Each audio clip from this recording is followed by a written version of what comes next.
Joining us now, she is, of course, the head coach at LMU, of course, a two-time Olympian, gold medalist, conference champion, fresh off an NCAA tournament bid last year, and our good friend on the show. This is our fourth straight year coming on the show, by the way. It's a good streak here. Coach Flowers joining us here on In the Circle. I like this routine that we have now. We've developed here over the last 4 years that you come on the show and usually good things follow for you. Hey, you keep sending those good vibes my way, and I'm ready to keep receiving them. Well, before we talk about this year's team, and I know there's some great questions about this year's team, let's reflect back on last year to win the conference championship over BYU, getting the program back to the NCAA tournament, first time since 2007 that LMU have been to the NCAA tournament. When you had a chance to reflect on last year, what comes to your mind?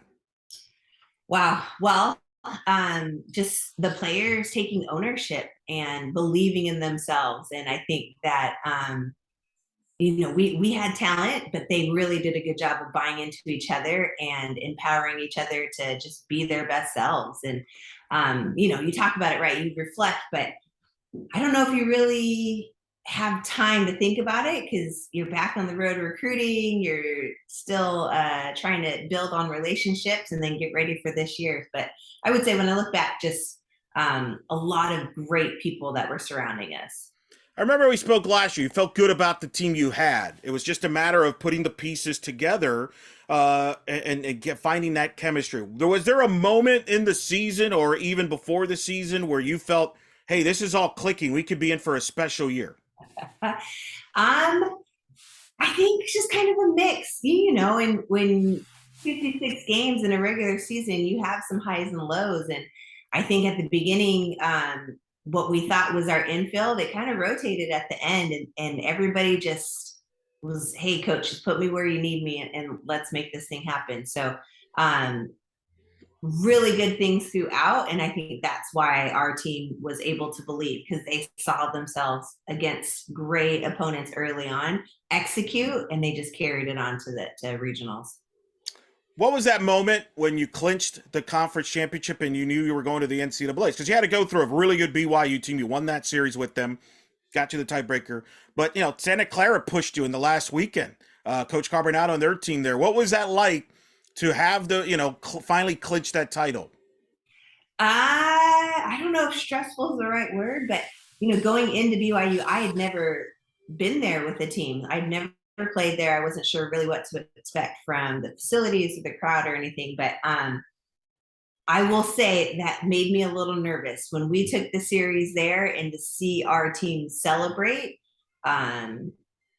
I was like, oh my gosh, it's first weekend. Like, we can't, just take in all this greatness right now. We got to stay hard to the workforce. But it was tough, and we knew coming in game one of Santa Clara, we had to get it done, and we fell short. And the way our team responded was why we were able to become co-champions. It's just they didn't let that one game get to them, and they came back and fought, and super proud of them for that. You get to selection Sunday night. You're waiting to see, you're in, so that's at least less stressful. But you're curious where you're going. You probably have an idea, and I'm sure a lot of the followers of the program for a long time probably like, oh, they're going to send us to LA again, aren't they? And they did. All three times that LMU has been to the NCAA tournament have been sent to UCLA, so perhaps not a surprise. But what was your reaction as someone, obviously, UCLA that has special, which means a lot to you, that, oh, I'm going back to my other home? Yeah, I think you're right. I mean, I if we went somewhere else, I would have been pleasantly surprised. But it's nice going back playing there. We purposely played there early in the season, so it wasn't a foreign facility for us. And it was just, it is what it is at this point. Play your best softball, enjoy the moment. We've worked hard for it, and let's see where this can take us. What experience do you take as a coach from that regional, or to stacked regional? You had Ole Miss, Grand Canyon, you had some wild games there. UCLA, obviously, they're very talented. What was that experience for you and for the returners that are coming back? What'd you take from that experience? I think it's huge because you really don't ever know what it's going to feel like. And, there's more people in the stands, and you have the TV timeouts, and just, it matters. It's been a long time for a lot of these players where they had to play to win. I mean, they're always competing and trying to win, but not that you get knocked out and your season's over if you don't win. There's only a few tournaments that they still have leading into college. So I think it's a great experience. They know what to expect now. I don't know if you ever quite get used to it, but it's not a surprise, and we can continue to build off of that. You're one of the few people, and Laura Berg's another one that probably comes to mind, that could say you've experienced as a player playing in a postseason in the regionals and in the big stage World Series. You've played in the Olympics in the biggest stage internationally, but you've also coached in the postseason in the NCAA tournament, and you've coached in the international experience. I mean, that's a heck of a resume, first of all. But number two, I'm very curious. How do you compare all those experiences? Do you feel the same going into a regional game as a coach than you do as a player? Is it different than, say, the Olympic? I mean, those are fascinating different hats that you've worn in your career. Yeah, I think that everything's a little different. Um, you're always representing somebody more than just yourself, no matter what arena you're in. But I would say, as an athlete, I felt like I had more control. I mean, you can't control, the strike zone or if the ball falls or not, but like I put my reps in and I feel good. As a coach, I always kind of feel like I'm wondering if I gave them everything that they need. Do they feel prepared? And they could tell me yes, but it's just like I always still am wondering, should I have given them more? Have I helped them find their confidence in their best swing up until that point? So it's all just as a competitor, it's all stressful, but it's as a coach, you hope you gave them what they need and they go out there and get it done. So everything's a little different, but it's again, the game's the game. We tell them 60 feet, turn left, keep it super simple. Yeah, and you're right. I think I've asked Laura Berg that same question. She told me the same thing. That it's more stressful in a way as a coach because you're not as in control. As a player, you can you're in the moment. You can kind of control some of it. Whereas a coach, you can only do so much. You put your players in the best position to succeed, but at the end of the day, it's up to them, and it's kind of it's up this decisions there. So you obviously have the great season. I'm sure everybody celebrated it, rightfully so, and get a pat of the back. But now you get to the fall. What was the message to this team? Do you even bring up last year? Does that care? Does that, how do you tell your players the message going into this fall? I think you hit the nail on the head. It's this team. It's this year's team. You can't duplicate. Even the returners, they're not the same people that they were last year. There's either scouting reports on them, they've gotten older, they have different experiences. So they need to approach it like they're reinventing themselves and finding out who they are and how they can contribute to this group. I mean, we've moved a lot of people around. There's people that were in the outfield last year that are in the infield, and it's just a whole new feeling. And I think for the returners, they talk about last year just reminding of how much work they had to do and how hard they worked and that it paid off. And just remember, this is why we're doing it when it is get tough and you're at 6 a.m. weights. It's for that feeling that we had at the end, but definitely not trying to compare. It's just continuing to build, but be our own team this year. You return a good majority of your pitching staff, which was a deep staff, which helped you win the league, helped you get to the tournament with so many great arms. And a name that people now certainly are now familiar with is Jenna Perez, who's the West Coast Conference Pitcher of the Year. Just talk about her and her kind of rise last year to that level, to be the pitcher of the year in a league that had some great pitchers, Right. and obviously the pitchers behind her as well. She did a great job. I mean, she transferred in mid-year. So one, getting to know her teammates and earning their trust, but then new coaching style. She learned a new pitch. It was a lot for one semester. And kudos to her of just enjoying the ride and taking her time and not putting too much pressure on. And, I think there were times where she made the game a little bit bigger than it needed to be, but that's a competitor and because she wanted to do everything in her power to help her team. So I'm really excited to see now having a year under her belt and being more comfortable with our atmosphere and our styles of where she takes this program. How do you feel about the arms coming behind her? Because you have a lot of arms. You used Logan Kamo, for example, could start, but also as a reliever, closing games out, returns. Just talk about the staff and kind of their roles. Because, like you said, you've got players that could start, but you also have pitchers that could come in relief in a moment's notice. Continuing to build off of that, I think it's different for pitchers. I mean, I think our game's getting more into having a staff and playing off of each other, but that just, it takes practice and it takes a little bit of getting comfortable and understanding your role. So that's mostly what this fall is going to be, of how do we complement each other, getting them reps of coming in late in the game when the pressure's on versus, okay, do what we need you to do and keep us in the game from the start. So everybody's gotten better. Everybody's numbers have continued to grow, and Christian Conrad's done a great job with our pitching staff. And I'm excited to see him just really get it going and how this season goes. What is it about Christian Conrad? He runs your pitching staff that makes him successful. I mean, he's a name that's obviously been floated up there as one of the top, pitching arms, coaches in the sport, and obviously with the job last year in particular being highlighted. What is it about him that makes him successful as a coach? His attention to detail, his preparation, and just knowledge and feel of the game. I think he does a great job of teaching mechanically, and then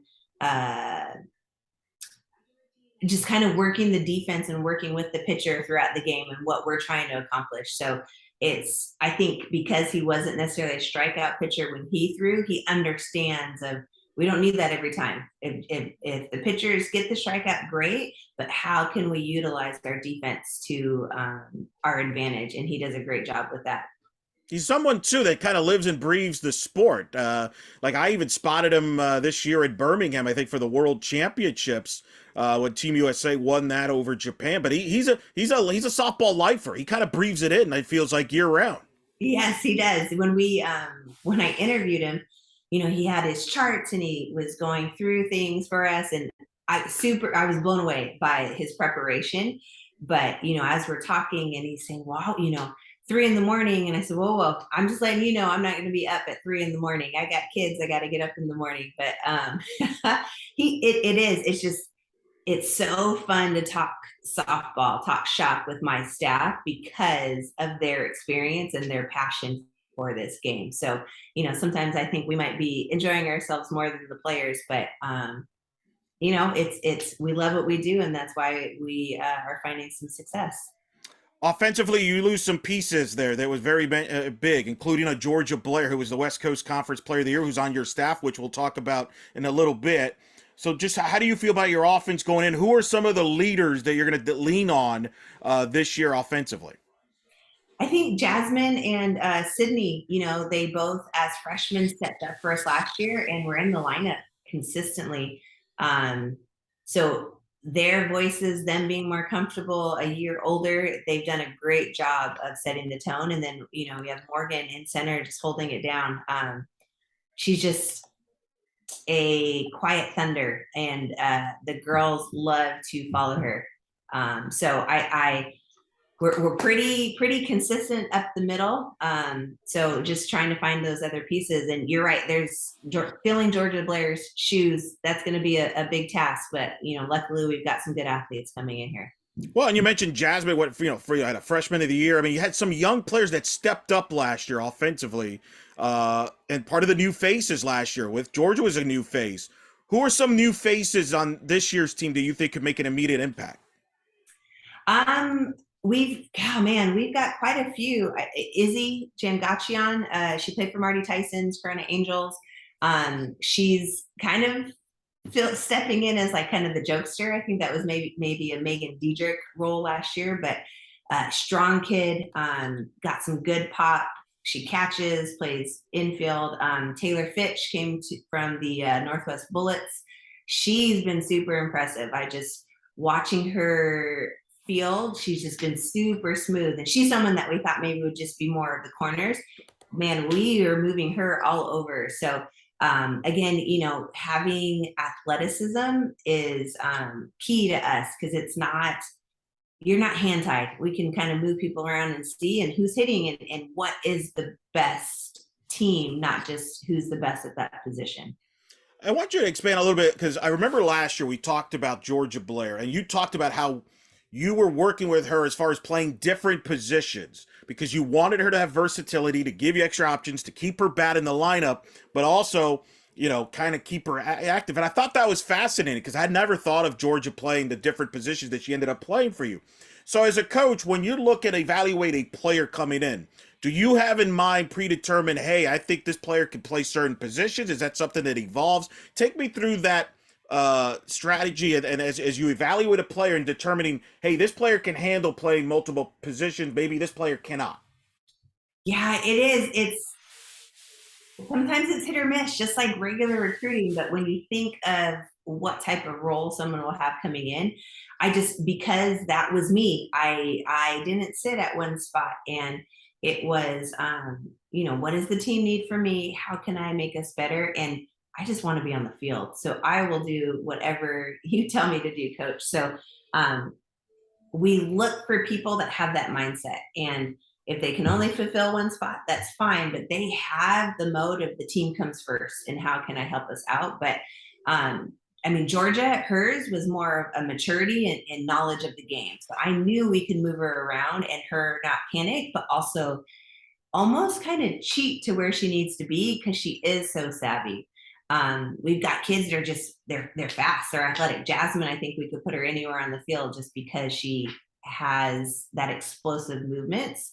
And then for a Taylor Fitch, I think same thing. She's such a hard worker and open to learning that she's filling some holes just because she knows it's there. And I think if that transition from freshman to college, if she can consistently hit the way that she did this past summer, I can't see how she can't help this team get better. So you got some new faces on the coaching staff. George obviously now is part of your staff, as is Larry Tigers, now your new full-time assistant. Just talk about that adjustment with the new assistants there on the staff. It's not a huge adjustment for us. So Georgia, obviously being in the program and building relationships, she was already another coach for us on the field when she played. She spoke up when we needed to. She helped them in the locker room. And there were several times where players were telling me in their one-on-one meetings of just how helpful Georgia was to them, of understanding where they needed to be at a certain time. So love having her on, and again, knowledge of the game and is making us better. And then Larry was our volunteer coach my first year here, so a lot of the returners, the upperclassmen, already knew him, so easy transition. Same pretty much hitting style. It's just continuing to build relationships. How important was that to you to have people that are familiar with your style, be familiar with the program as far as what you've been doing there? Because obviously, you had Maisha was on your assistant for a long time at the places you've been when she, so now, but how big was that when you had to make those moves? I think at the end of the day, it was really important to me, but we're always looking for the best and who's going to make us better, and the two align. So it was just honestly that perfect world of they know their stuff. They can fill in infield and outfield. Both can help with hitting. Georgia knows my style of base running, even though we may not have put her in motion a ton, but she knows she's a savvy base runner too. So we had some really good candidates, but like you said, at the end of the day, that transition, you're always looking to make your team as comfortable as quickly as possible and confident, and having those relationships gets you there. What's it like adjusting, when you have success, people always kind of look towards your programs, right? They're looking at your staff. Hey, we might be interested. Your name gets floated around for other jobs. I know it's awkward as a coach because you're happy there and from a step, but at the same time, it's almost a compliment of the fact that people respect and like the work you've been doing when your name gets brought up. How do you deal with all that noise? It's noise. I don't know if I kind of just did the giggle and move on. And when I was out recruiting and people would bring it up, but it happens. And I think I've been fortunate to have some really good assistant coaches in my past. And, you know, as much as I want to stay together like a Michigan staff for how umpteen years, right? I do understand like how good these people are, and I may not have that luxury. So it's just, it comes with the territory. You deal with it when it comes up, but until it happens, it's noise. You just kind of keep floating over it. You mentioned Michigan staff. They got a little change now with Coach Hutch retiring. Yes. I mean, what was your reaction when you heard that? I was surprised. I mean, I wasn't, but you know, you think of Hutch, she's going to be there forever. That's her program. And then when you think of Michigan softball, you think of her, but she has such a great staff, and I'm so excited for Bonnie and Jen, and then for Chitty to go back. I can't wait to see what that program does. I mentioned earlier, Team USA won the World Championships there at the Goodwill Games in Birmingham. Heather Tarr, the head coach, among the staff. As everybody knows, you bleed red, white, and blue. Those that are watching this interview could see in the background that famous Sports Illustrated cover photo, which we've discussed in the past. So I know you follow that still daily. What was it like for you this year, watching them and following them from afar, and what Coach Tarr and her staff did there to bring back the gold and win over Japan? I mean, right, always rooting for them. It was different. I kind of didn't know what to do with myself all summer. I was at some baseball games and basketball games for my kids, but um, just watching from afar, I don't know if I truly had feelings. That team is just, they're good, and they have some really good people. So it was fun to watch the new players come in and see where they fit in, and then the team changing it up in different tournaments. I think USA softball is going in the right direction and just really trying to build up a core group and continue on. When you watch it from afar, because you've been involved with Team USA for a long time as a player and then as a coach on the staffs. So when you watch them this year, are you watching them as a former U.S. player? Are you watching them as a coach? What goes through your mind when you watch them now from afar, not being there day to day? Yeah, I don't know. I feel like I'm trying to be a fan, but I do. Ooh, that kid's good. Yeah. More so for the new ones that I don't know as well. I probably watch them at the World Series, but you know, oh, where are they moving? Oh, that's interesting. What does that lineup look like? And then, you know, once the game starts, I'm a fan. You know, I try to watch whatever I can, whenever I can, even following Sam Fisher with Athletes Unlimited. It's a different role, but I'm enjoying it. If you played Athletes Unlimited when you were a player, how would you have fared? Would you have fared as well as Sam has done, or no? I don't know. Sam's pretty darn legit, and I couldn't keep up with her social media stuff. She blows everybody away with that. She's just such a fun personality. We had her on campus a couple weeks ago for our alumni event, and our girls they love listening to her talk. She's fantastic. Have you been on her show yet? I don't think I have. Oh, wow. We need to get that fixed. Come on, Sam Fisher. Her personality. I can't hang with her. I gotta. That's true. Yeah. That's true. It's hard to keep up with. I understand what you're saying there. I want to ask you about the West Coast Conference. It's a league I'm always fascinated with. Obviously, you have this great rivalry with BYU, but this will be the last year you play BYU because they're obviously moving on to the Big 12. You got Pacific. Obviously, Coach Cozy's been there a long time. Coach Carbonado's building the program there at Santa Clara. I mean, they were right there as well as they moved up in the standings. I know you can't predict the future and what's going to happen with the league, but I can ask, what are you thinking going into this year? Because this will be the last year that BYU's in the league. I mean, a couple thoughts come in, right? Okay, co-champions, that's great, but we got one more shot to take it all ourselves. And then it's not just BYU. Like you said, all these other teams are really building, and anybody can beat anybody on any given day. And it's exciting. That's exciting. We've got some young coaches, obviously the experience, and Gordon and Colsey.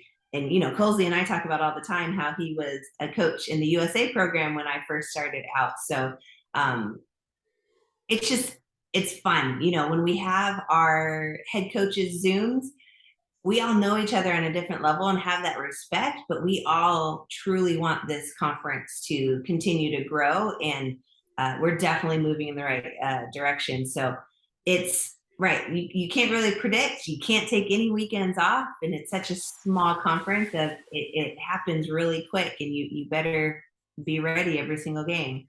And I've taken notice in talking to Coach Cozy, Carbondale. Gordon even talked about one thing he's going to miss is the camaraderie among the coaches, because you are such a small league. So in a way, I feel like you're all maybe closer because of that. Is that accurate? Because it's such a smaller league, you're all more bunched in. And I know in talking to Coach Cozy, you all still talk pretty frequently about the league, about the sport, and where it's going and all that. I've sensed there's a bond there from the staffs. I think there is. And, I have no problem asking all of them questions and how can I get better? And I think that that's part of it.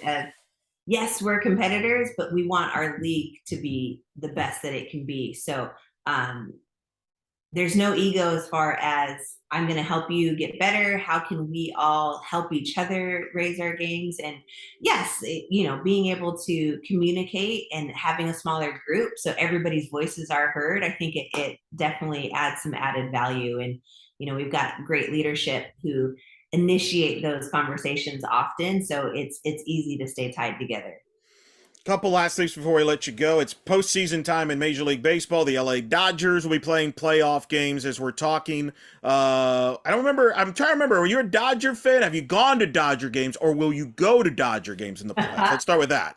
Okay, well, I didn't. I'm from Tucson, so I didn't grow up a Dodgers fan, but we have gone to a few games. My son is a Dodgers fan.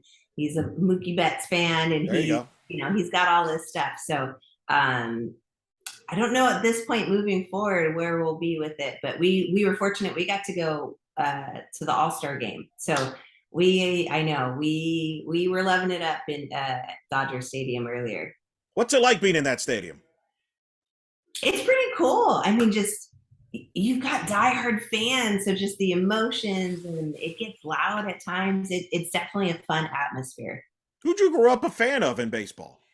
I didn't really watch baseball growing up. My dad played football, and my mom was a gymnast, so we didn't. Oh, I knew who the Diamondbacks were, but I don't think I ever went to a sporting game when I was a that's kid. wild. Did you have a sports favorite sport like you followed as far as pro sports is concerned, or you just kind of you had different interests, didn't you?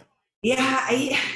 When I was little, funny enough, instead of sending me to softball camps, my mom used to send me to chemistry camps. So I was not a diehard athlete growing up. Right. I remember you telling us that when we've had on the show. I mean, we've talked about it. I mean, it's kind of crazy how your world now turned out being around sports, considering you didn't really weren't around, follow it as closely.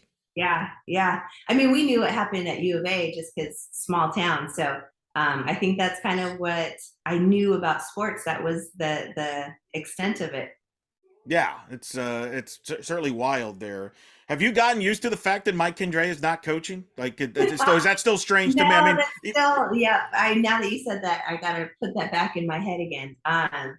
No, it's so weird. Same with Coach Enquist. I was talking to somebody the other day, and I called her coach, and they were saying, oh, they kept asking me, and I'm like, oh, right, okay. Sue, it's just so hard for me to say that she's coach, and Coach Condrea is coach. Like, they'll always be coach to me.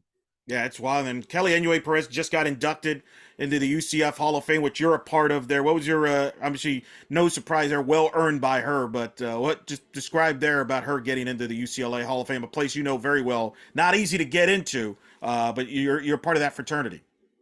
It's amazing. I mean, the time that she spent there at that program and making it better, and her love and passion for it. I just, she was an assistant for me when I played there, and what she did for me, I can't even put into words. It's just so many great memories. So it was exciting. I didn't get to go to the dinner. We had official visits, but I definitely got to celebrate her afterwards. So um, good time. I'm so happy that she's in there, and hopefully, they'll continue to keep things going well over there. Yeah, in a couple of years, you're going to be now a Big Ten alum. You may have to Oh my send her God. you may have to send her some Yeah. sweaters. I still call it the Pac-10, so I have a hard time. I'm way Ooh, behind the times. I know. I got to figure that part out, but I, that'll be interesting. Yeah, we're all going to be really confused in a couple of years, but Yes. so you're not alone in that. Trust me on that. I'll let you go on this as you continue here, wrap it in your fall, and then before you know it, you get to February. I know you usually play a tough non-conference schedule to get you ready for the conference run. What's going to be the keys for this team to accomplish your internal goals and continue that momentum from last year?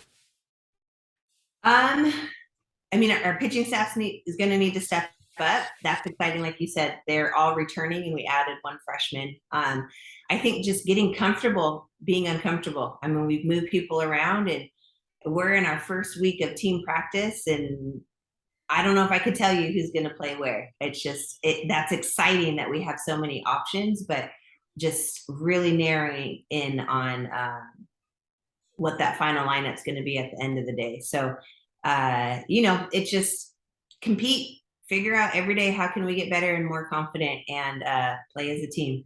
It's always a good problem, though, when you say you got too many options, right? Like, Yep, better than the alternative. Exactly. Well, Coach, we want to certainly, we look forward to seeing your team, but congrats on last year. It was an awesome year. Well deserved. I was really excited for you there, and certainly excited to see what you'll do this year with this year's version of the team. Thanks for always talking to us. I know it's always hectic as a coach and family with everything, but you always take the time to talk to us, so we've always been appreciative. We're big fans, and we'll definitely talk down the road and stay in touch. Thanks for coming on with us. Absolutely, my pleasure. Thank you so much.